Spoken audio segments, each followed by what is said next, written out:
Everybody say hi. Hi, Laura. Hey, we'll see you Sean. tomorrow night. All right. How are you? Great. And by the way, I'm going to be speaking shortly before the president tomorrow morning at CPAC, so make sure to tune in. Welcome, everyone, to the Ingraham Angle from Washington. I am Laura Ingraham. We have a sensational show tonight, and you're not going to want to miss a minute from start to finish, so stay right here. The son of the president, Eric Trump, is here to discuss the big stories making headlines, including calls to investigate the Obama administration and the push for new gun control.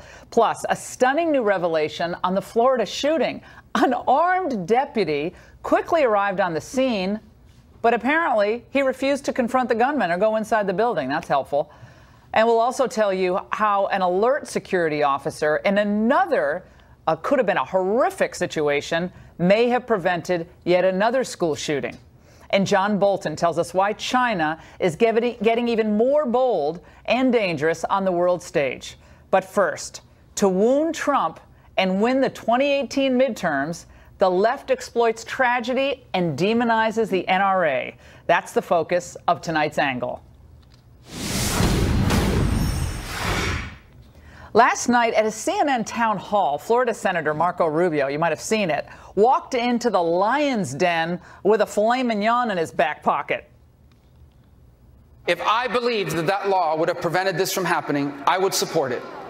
But I want to explain to you why it would not. Senator Rubio, it's hard to look at you and not look down the barrel of an AR-15 and not look at Nicholas Cruz. Can you tell me right now that you will not accept a single donation from the NRA in the future? That's why I support the things that I have stood for and fought for during my time there. NRA money? More NRA money? Rubio was really gutsy to show up and to hear the kids out, but sure wasn't fun. And he quickly became a punching bag for the crowd and the questioners. There was booing, there were jeering, a complete lack of respect by teenagers as well as the adults in the room who frankly should have known better. Dana Lash, the NRA spokeswoman, received her own warm CNN welcome. Think of how far you all could go as a result of voicing your beliefs. You can shout me down when I'm finished, but let me answer Emma's question. As other media networks would have covered it. That's a huge, wait a second. He should not have been able to purchase a firearm. Naturally, the media lapped up all this nastiness, and there was basically zero criticism of the hecklers who showed zero respect for the public officials and the spokespeople who actually showed up for a real dialogue, maybe get something positive accomplished. Instead, the people on that stage were walked into the middle of Nero's circus. I was thinking about this. Now, imagine if conservative students in the audience had screamed horrible things at Democrat Senator Bill Nelson when he made this tendentious point. Did you know that the state of Florida, the governor's office, gave financial incentives for the Colt Corporation to come to Kissimmee to manufacture AR-15s, the same one that wrecked such havoc? Okay. Well, what Nelson conveniently left out was that despite the financial incentives, Colt never actually moved its AR-15 factory to Florida. And also think about this. What is so horrible about encouraging manufacturers of legal products to come into your state to create jobs? So is a governor who, for instance, offers tax breaks to a distillery responsible for the actions of every drunk driver that happens to drink that beverage? I think not. Well, CNN was not alone in their completely politicized and biased coverage. The AP, the Washington Post, and many others in the media felt compelled to create Cardgate. Look at that. Yes, Donald Trump held a note card during a White House listening session. There was a lot made of the notes that he had on a piece of paper, sort of outlining the steps of empathy. As if the president had to be reminded to empathize. There was this awkward photo today from the Associated Press showing the notes that the president brought with him to talk to these kids and their families who have been through gun massacres. Now, this is how desperate the press is. The president holds an unprecedented open forum with students, with teachers, and shooting survivors. And this is something they would have praised Obama to the hilt for. I mean, you've never seen anything like what you saw yesterday. And I should hope that the president walks into an event like this, which is so emotional, everybody's watching, really prepared. And if he had no notes, they would have complained that, oh, Trump just winged it, and he clearly just doesn't care at all about the kids. The anti-gun activists, they have every right to make their pitch to ban weapons, if that's what they really believe. But I'll tell you one thing, they are not entitled to their own facts. They routinely claim, for instance, that the NRA is against background checks. Well, this was the NRA's Wayne LaPierre at CPAC today. The National Rifle Association originated the National Instant Check System. It was our bill. No one on the prohibited persons list should ever have access to a firearm. No killer, no felon, no drug dealer. I think my friend Jake Tapper didn't focus on that last night, but nevertheless. The president tweeted his support of the organization today, saying, among other things, the folks who work so hard at the NRA are great people and great American patriots. They love our country and will do the right thing. Well, this sent the lowbrow lefties into paroxysms of outrage because they want our young people to think of the NRA as a reprehensible, bloodthirsty organization. Evil people who are, you know, in the words of one of the kids at CNN, terrorists. Trump was pushing the NRA line today, I thought, talking about emotional problems, which, because that's the soft, it doesn't deal with guns. That's the traditional Republican way, and that's the NRA way that the NRA bought. The NRA bought politicians to say that. Done? Again, I cannot stress this enough. The Democrats and their leftist enablers in the media are positively desperate to distract you from all the good news that's happening around us. Think about this. A new poll out just this week by Gallup tells us that 45% of Americans are satisfied with our standing in the world. That's a 13-year high. And it's also a 13 percentage point increase from just a year ago. Small business confidence is way up. The economy is strong. And so all the Democrats can do in response is to create new boogeymen. So before it was the bogus hysteria over Russian collusion, and now it's the NRA. For a year, they've tried to peddle contempt for President Donald Trump. But today, after all that work by the media and the left, his approval numbers are higher than they were when he was elected. The generic Republican versus Democrat ballot is also tightening. This is incredible. Some of the GOP have the GOP now within 3 points of the Democrats. The Democrats led by double digits just 2 months ago. So I say this, sure, the country still has problems. Yeah, drug addiction, violence in cities like Chicago and Baltimore, the spread of MS-13, and now we know, really know, the need to improve school safety. But generally, things are getting better. They're getting better for more Americans, and this is driving Democrats absolutely bonkers. So much so that they're even willing to exploit the pain of the young Stoneham Douglas High School survivors. Now, I'd like to say that I was surprised by this, but I'm not.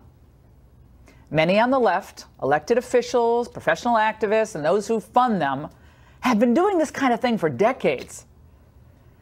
In order to create this socialist utopia that they all envision, they have tried to convince the people, our people in this country, the citizens, to sacrifice their individual rights, their basic freedoms, for the common good. A few more taxes here, a few more regulations there, and now they want to water down the Second Amendment on the false promise that to do so will be an end to all these school killings. We won't have any school killings anymore. But I say we should be very careful here. The administrative state wants to take away guns using tragedies as excuses because they don't want the private individual to have personal power. As Ben Franklin once wrote, those who would give up essential liberty to purchase a little temporary safety deserve neither liberty nor safety. And that's the angle.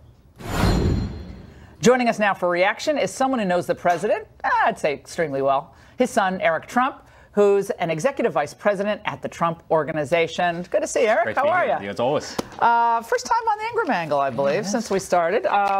what's your sense about what's happening out there today? Well, your dad had this incredible event yesterday at the White House, and the vitriol and bile that he received at the other end of that, stunning. I was so proud of him. I was so proud of him because he sat there, he listened, and listen, it's tough. It's the toughest subject in my opinion, right? I just had, and you've met little Luke before. I just had a 5-month-old child, and I couldn't even imagine being a parent in the room. At the same time, I think so many of the things he said in the opening are spot on. This country is doing great on a relative basis, right? The economy's through the roof. Unemployment is lower than it's ever been before. African American unemployment's the lowest it's ever been. Jobs are coming back. Manufacturing is coming back. The markets are, just raging. 401ks are up. I mean, there's so many great things. Vets are being helped. The military is strong. ISIS is gone.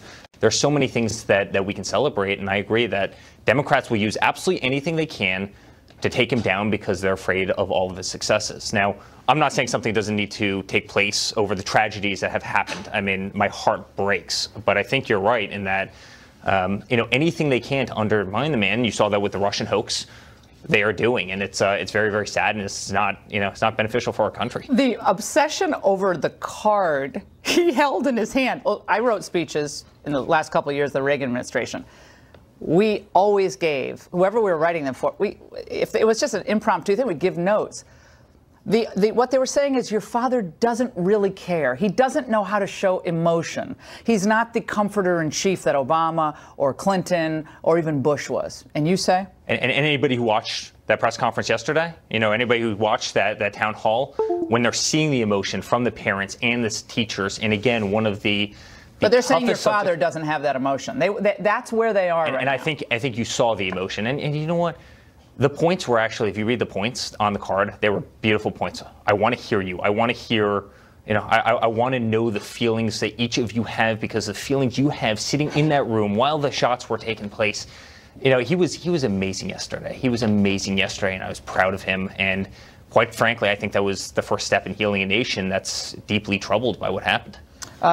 Do you think that we should have these, raise the age of when someone could be able to buy a semi-automatic rifle to 21? Listen, I'm a big Second Amendment person. I am. I've competed in the shooting sports, much of my life. I'm a big Second Amendment person. I also think something has to be done, right? I mean, it's sad to see what's happening, out there. I'm a big fan of background checks. I'm a big fan of other things. I also think there's a systematic problem in society that has to be addressed, right? I mean, how do you solve, and I've struggled with this for the last couple of days, but how do you solve the problem of evil in this society? I mean, that person was not right. That person... Well, we found out today that the security cameras were not operating in real time. They were on a several-minute delay, a 10-minute delay maybe even longer. And also the security guard who was armed didn't enter the building. And by the way, those are the layups. Those are the things that are not acceptable. But how do you solve evil in society? And I think we need to do a better job as parents. I think we need to do a better job as society. I think we need to do a better job on social media. I think we need to do a better job mentoring our youth. There's so many aspects of this. So yeah, listen, I think there's common sense things that can be done, right? That don't hurt people who really enjoy, the Second Amendment and things it stands for. I also think there's societal problems that need to be solved. We didn't have this problem when I was growing up. We had more guns in Connecticut, where I grew up, than we have probably today, and fewer gun control laws. And we had fire drills. That's all we had. Yeah. So something's changed between like the late 70s, early 80s, and today. There's a lot's changed. And I don't know if legislation can change that. You guys have been getting a lot of heat for your brother's travel to India and his business that he's doing there. He gave a speech on Indo-American relations, and you're getting hammered. Bob Menendez, a good friend of yours, I know.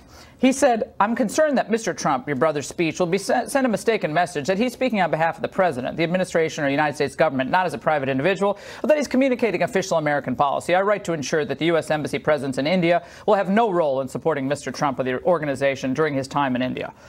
New York Magazine and the rest have nasty comments about this. Is there any conflict there, given the business interests there, and he's speaking on policy? And what don't we get hammered for? My brother was over there. We have a bunch of buildings in India. He's talking about how the Indian people are wonderful people, and he enjoys his experience over there and everything else, right? And then all of a sudden you have this, right? I mean, these are the first people to say that the First Amendment should be protected until you say something that they disagree with, and then they try to shred you to pieces. And it's not right. He gave a beautiful speech. He talked about how wonderful the country was. We've been over there for many, many years with projects. and this is the pundits' talking points. But there's very little that we can do that we don't get attacked from. And you were talking about it in your open, and I think you did so very, very beautifully. I mean, there's nothing that we don't get attacked for because, quite frankly, the Democrats don't have their own platform. They don't have their own leadership. They've got no good ideas. They've got no good bench of candidates. They're petrified over what's happening in this country, the fact that people are putting more money in their pocket and all the great things that we talked about before. And so what do? They don't want happy voters. They don't want happy voters going into 2018. They attack Don. They attack me. They attack our kids. They attack our wives. They attack my father. They attack Jared and Ivanka. I mean, they do anything that they can to undermine our family because it seems like it's the only move that they have. You have someone internally policing any potential conflicts, correct, in the Trump organization? Because you're rolling through various levels and we take it so seriously. We take that exercise so seriously. Well, you're under the microscope, so you got to take it seriously. The appearance of conflict or any conflict. Manafort today, it looks like Mueller's piling on new charges. The concern is trying to squeeze Manafort to try to expose the Trump campaign in this never-ending investigation. What are your thoughts on that? Yeah, I think it's interesting with Russia. They kept on digging and they dug and they dug and they finally found themselves, right? Now it's their tax fraud, Manafort. I mean, it's really amazing, right? You see how crazy this dossier is, being paid by everybody in government to slander my father so they could investigate him, so they could investigate. I mean, they dug so deep that they ended up finding themselves. And it's amazing how things come full circle. Listen, I was one of the very few people in the campaign. There was zero to do with Russia. You know why my father won? Because he went to Ohio and he went to Michigan, he went to Wisconsin, and he worked a lot harder and he had a better message and he sold that to the American people, and they ultimately wanted a businessman in Washington, D.C., not a career politician. That's why my father won. It had nothing to do with Russians. There were no Russians. I mean, it's a nonsense. This whole thing has been a hoax. And you know what? They caught themselves in the process. And I really hope the Justice Department, I hope they do something about it. Because is Jeff Sessions doing enough to investigate the Obama administration's involvement with pushing that phony dossier, knowing who funded it, knowing what it was, what was behind it, who was behind it? Truthfully, I don't know. But I hope he is. I mean, I really hope he is, because it's sad and it's disgusting. And I think so many of the facts have come to light, and they're bad facts, and they're bad facts for the other side, and it's deeply troubling, and we better be doing something about it. Otherwise, there's a lot of injustice in this country. We have a lot of unmasking of American citizens, it looks like, was done by individuals. We don't know on what grounds I would love to see the list of who those individuals were. You might have been surveilled. Who knows? I wouldn't be surprised. No. I really wouldn't be surprised. Are you happy that you stayed in the business world and didn't go into the administration? People ask me that all the time, but you wish you would. Yeah. And I know I'm doing the right thing now, but you see what your father goes through on a daily basis. He could be doing anything, and he decided to do this. He's made a tremendous sacrifice for in his own life and for the country doing it. I'm proud of him. Listen, half of me would like to be sitting there fighting by his side every day, because that's a family we are. You know how much we love each other. He's my best friend in the world. He's an amazing man. He's an incredible president.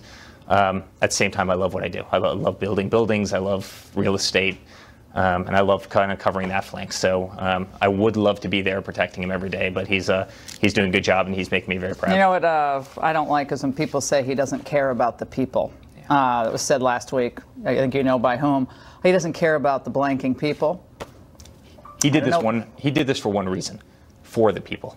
For the people, because they were being forgotten, they were being left behind. Government was walking all over them, and every single day when I walk down the street, I hear from those people. Tell your father we say thank you, because he's doing an amazing job for this country, and we owe him a tremendous amount of respect and gratitude. And thank you for taking the punches that you guys do as a family, for each and every one of us. And that's what makes you keep going.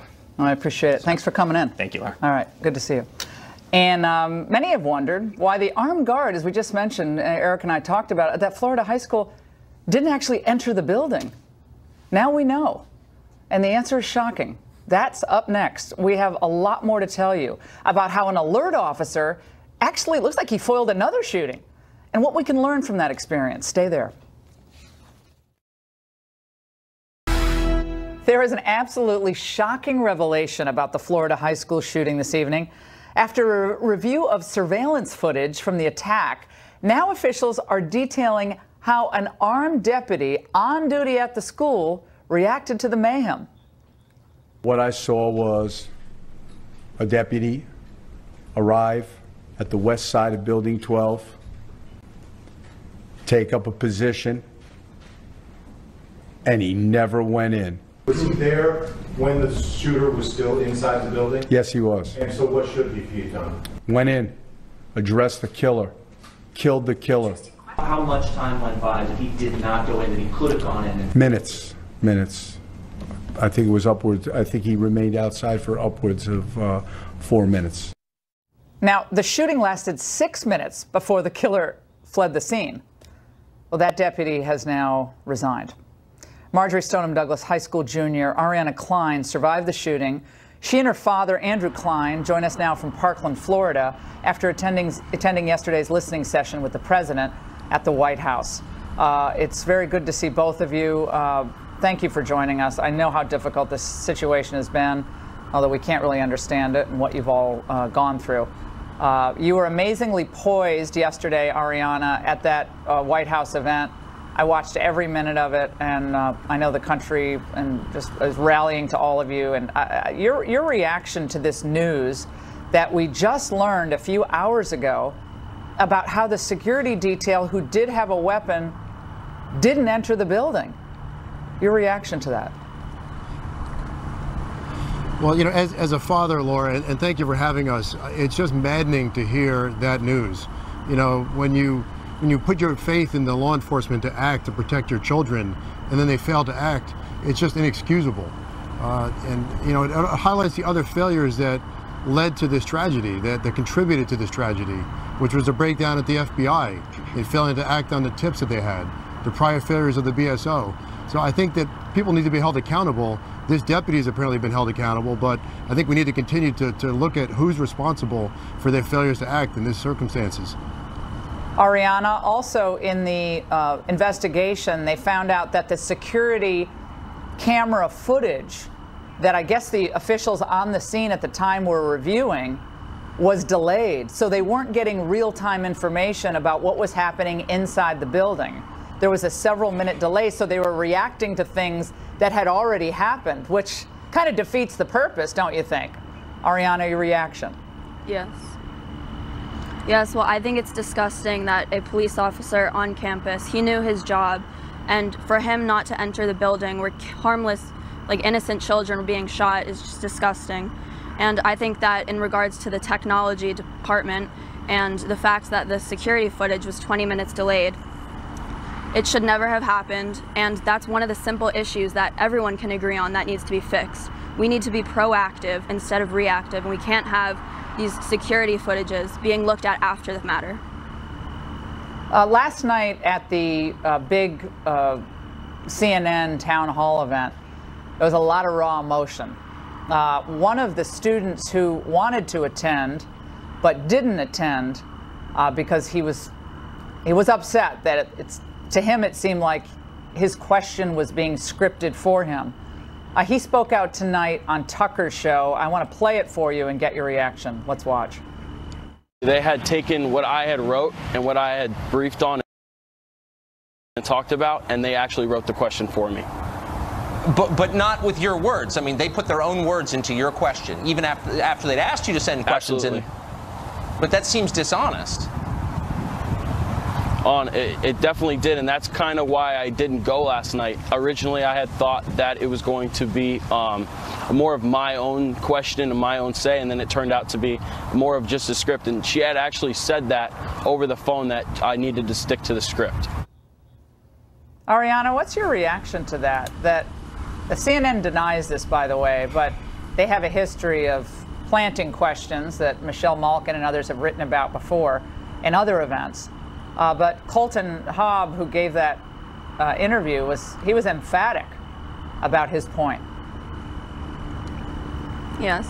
Well, I think the whole point of the town hall meeting was to hear the kids and hear what we had to say. And for that to happen is inexcusable. Our voices need to be heard, and he should have been able to ask any question he had to ask. But instead, we have these networks that don't want us to give our real opinions, and they want us to further their own agendas. Andrew, it seemed like Laura, most of the students, Andrew, had the same opinion on what to do, namely to ban certain weapons, to trash the NRA, to be really disrespectful to Marco Rubio, and nasty things being said to Dana Lash, who was there. but they all seem to be pretty much in agreement as far as I could tell. There was no diversity of opinion among either the students or anyone else that I saw even in the audience. And Laura, that's not surprising at all. I actually spoke to a CNN producer on Thursday, the day after the shooting, and the producer insinuated to me they were looking for people who were willing to espouse a certain narrative, which was taking the tragedy and turning it into a policy debate, and I read that as being a gun control debate. And unfortunately, I think a lot of the people talking about gun control don't understand what they're talking about, because I'm a Republican, I'm a gun owner, I'm a responsible gun owner. And when we talk about gun control, it's not about taking guns away from people like me. It's about keeping them out of the hands of the people who should not have them, who are irresponsible, who are a threat to society. And when, last night when Ted Deutsch kept repeating his mantra that he wants to eliminate any gun that can fire 150 rounds in 6 minutes, that's almost every gun that's out there. So this supposed assault weapons ban, these other items they're talking about, aren't going to accomplish anything, along those lines. So I agree we need to make some headway. We need to raise the age to buy a rifle. I agree with the president on that. But beyond that, a lot of these folks who are yelling gun control, really don't have a great grasp on what they're talking about. So, Andrew, let me just get this straight. So the CNN producer who called you right after the shooting said specifically what about the way they wanted to produce interviews and so forth? Well, as I recall, the producer said, we're looking for people who want to talk about the policy implications about what happened in terms of, she didn't mention guns, but, in terms of the policy implications for preventing future mass shootings. And if you know folks who want to talk about that, we'd like to speak to those people. Very interesting. Ariana and Yes. Mr. Klein, thank you so much for joining us. Our prayers continue to be with the people of Parkland, and you guys are incredible. You were amazing yesterday. Thank you so much. Thank you very much. And we have another big story. This is huge. China is getting bolder and more devious, and American companies are doing business there are now getting hammered. John Bolton reveals the communists' disturbing new demands next. China is putting the screws to U.S. and Western companies daring to do business inside the country. A disturbing Wall Street Journal report warns today that Beijing increasingly expects Western companies to engage in self-censorship, accept government control over information, and even punish their own workers for offending China. This is what Treasury Undersecretary for International Affairs David Malpass said yesterday in D.C. We're coming off of a period of years where China was congratulated by the U.S., by other countries. They went to Davos a year ago and said, we're into trade, when in reality, what they were doing was perpetuating and continuing a rigged a system that worked for their benefit, but ended up costing jobs in most of the rest of the world. Music to my ears. We have an administration finally calling out China. Ambassador John Bolton is a Fox News contributor, and he joins us now with more on this. Gave a great talk today at CPAC. Great to see you, Mr. Ambassador. How are you? Look forward to yours tomorrow. Oh, gosh. So I got any jokes? I'm going to speak in a few hours. All right. Well, your reaction to this. I mean, you notice the reporting on this is getting more and more specific, and there's a lot more in the way of journalists now speaking out about the demands that China is extracting from U.S. companies doing business there. Yeah, it's really gotten quite extraordinary. It used to be they simply stole our intellectual property, took the patents, turned them into Chinese products, and discriminated against foreign businesses in their court systems. Now they're actually demanding that Western companies behave like Chinese companies. In other words, enforce censorship, do what we tell you to do, conform to the political realities. And this is a way of taking advantage of all of that Western capital, all of that investments that has come in. And I thought David Malpass summed it up exactly right. China pretends to be a free trade country. They're practicing mercantilist policies, taking advantage of countries like the United States that naively assume that just because they reach an agreement, they actually follow what they commit to. It's amazing that when you look back to in the year 2000, when Bill Clinton standing in the Rose Garden with Alan Greenspan, and they're cheering on the WTO opening up to China, the most favored trade status going to China. They predicted all of this wonder. We're going to new era of globalization. People predicting that China was going to become freer and more like the West. But now we're seeing some of these businesses, Western businesses, becoming more like China. Yeah, look, I am a free trader. I believe in it. And I remember exactly what Trump wants to trade. He just wants it to be non-distorting the marketplace. Right, to actually do free trade instead of what China's doing. Everybody said China will now conform to these international norms, bringing them into the WTO will create these changes. They have simply taken advantage of it for the past 15 years. And the difference between Trump and other presidents, because he does believe in free trade, is he just expects others to follow free trade practices as well. And China has not been doing that for a long, long time. And what's interesting is the Mueller investigation, and it's always Russia, Russia, Russia. And Donald Trump is finally doing something against this gigantic economic and military power, and how they've completely distorted the marketplace, taken advantage of us and other trading partners. And you know, the media doesn't give them any credit for it. I mean, they're never going to give them credit for it. But the people who were wrong about China, Tom Friedman, again, Greenspan, Clinton, all these globalists, they never say, oh, gee, whoops, I got that wrong. Yeah, well, so much for the rules-based international system that works so well. And I think China's just exposed the hypocrisy of a lot of it. But let's not forget, China also, through the Confucius Institutes and a number of other mechanisms, talk about Russian interference in the political system. They are normalizing our thinking about China as well. It's really quite extraordinary the extent to which they've gone. We need more on that side. Yeah, I mean, the communist philosophy, Ambassador Bolton, you have to see, there does have some the good points. Bread is really cheap. Milk is cheap. Transportation, health care for all. Enormous equality all throughout China. Everything will be equal. It was so much fun to watch you at CPAC today. Great job, as always. It's a great event. Oh, fantastic. And we might have been reporting another horrible school shooting tonight. If not for our next guest, you are not going to believe this story, especially after what we learned about that missed opportunity, perhaps, in the Parkland shooting last week. Stay there. An alert security officer at a Southern California high school is being hailed as a hero for thwarting an apparent shooting plot. Police arrested a 17-year-old student at El Camino High School after the security officer said that he heard the teen say that he was planning to shoot up the school. Authorities then found handguns, 2 rifles, and 90 high-capacity magazines at the teen's home. Just 90? Joining us now from L.A. is that alert security officer, Marino Chavez. And here in studio with me is Jim Hansen, a former member of the U.S. Army Special Forces and now president of the Security Studies Group. It is so great to see you. Marino, tell us about what happened. I mean, you are just being hailed as a hero today, given what happened last week in Parkland. How did you have the foresight, and tell our audience what occurred? Well, it's a Friday afternoon at El Camino High School, and the bell rang after lunch. So I'm watching all the students going back to class. I'm walking around, and then I overhear a student state that, watch, there's going to be a shooting on this campus. So I got just part of what he had said. So then I walked up to him and questioned him again, asked him, okay, what exactly did you say? And then, of course, he's denying it. So I escorted him to the office, questioned him. I called the assistant director to the office. I called the counselor. And I'm questioning him, and he finally admits it. They said, yes. I said, I guarantee you within 3 weeks there'll be a school shooting. He goes, I'm just kidding. I don't mean nothing about it. So then I ask him, I tell him, you can't say that, just like you can't say bomb on a plane because you'll be escorted off the plane. Right. And so then the authorities went to his house. They found all those weapons.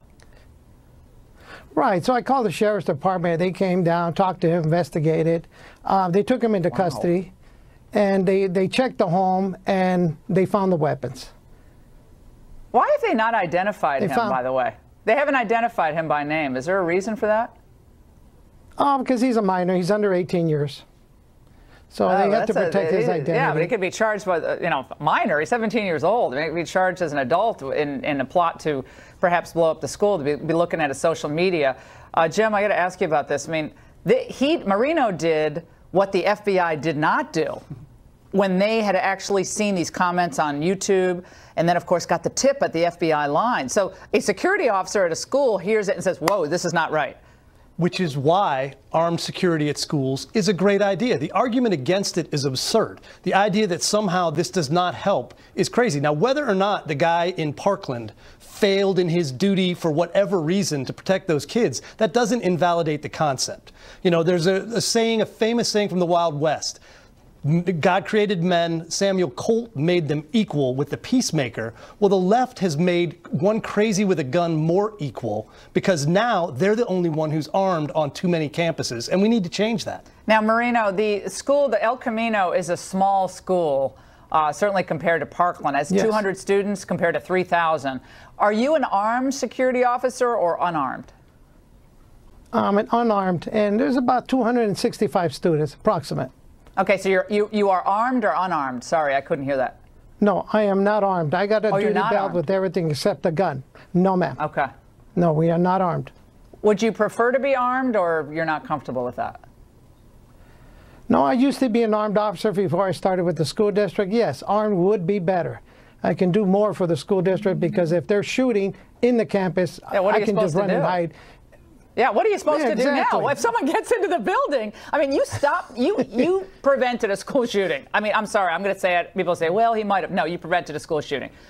What would have happened if that kid, who's for some reason we're not identifying because he's a snowflake, what if he had gotten a gun, gotten in that? What are you supposed to do? Throw things at him? What the heck are you supposed to do? It's ridiculous. You do what that football coach did in Parkland, and you run at an armed gunman, and use your own body as armor to protect kids. Okay, so that's what Marino is supposed to do. Marino, the teachers and the parents, and frankly the students, if they're not indoctrinated by CNN or other organizations. I mean, they have to, someone like you who knows how to use a firearm. The president said that today. People who know how to use firearms, who are adept and confident in their use, should be armed at a school. Do you agree with him? I agree a lot with him because a lot of officers have the training, so they're the ones that should be armed, should be standing outside in the quad in the front of campus, showing off the uniform, showing that we are not an easy victim. That we will shoot back if you come and attack a student on campus. Well, I want Marino armed, not with his great mind. That was good, but we want you also armed with a firearm. Jim and Marino, thank you so much. What a great panel. And by the way, guys, the media loves Canadian leader Justin Trudeau, but people in India having second thoughts about his visit. The golden boy, the pretty boy of the left's, now the Bollywood nightmare. Ooh, next.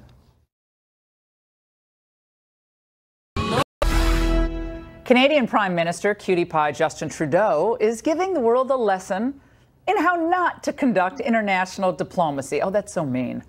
Well, Trudeau's, come on, he's a photogenic darling of the left. And he's accustomed to getting the rock star treatment abroad. Well, it kind of changed during his current 8-day trip to India. Indian Prime Minister Modi, well, he usually greets visiting heads of state with a hug at the New Delhi airport, but Trudeau was greeted by a junior agriculture minister. And it got worse from there. When Trudeau and his family first wore this traditional Indian garb at some of the public events, well, the press was mildly receptive, calling the outfits festive. The Bollywood threads are festive, but when Trudeau kept wearing them for 3 days running, critics began calling them fake and annoying. One politician said, "We Indians do not dress like this every day, sir. Not even in Bollywood." On day 4, Trudeau reverted to wearing suits, but he defended his fashion choices. We have to both deepen and broaden our historic friendship. And that's what this week has been all about, engaging with all facets of Indian society. Okay, well, Indian critics called the visit a slow-moving train wreck. And that was due to more than a fashion faux pas. But today, this morning, We woke up to the news that a convicted Khalistani terrorist had been invited to the Canadian High Commissioner's dinner for Justin Trudeau in Delhi this evening. It was an absolute PR disaster for the Canadian government, which within hours of this story breaking was forced to take back that invitation. Well, the Khalistanis are a Sikh separatist movement in India. So critics say that Trudeau made the trip to appease the sizable Sikh population in Canada. Well, that might explain why he was scheduled to spend only a half a day on official state business, but found time to hobnob with actors, play cricket, and visit the Taj Mahal. He's actually quite good at recreating. How's it going? Not too bad. Any day I can get out on the water like this. Very nice. They call this work, you know? Oh, come on. That was an excellent adventure, wasn't it? For his next I was out here smoking instead of being there for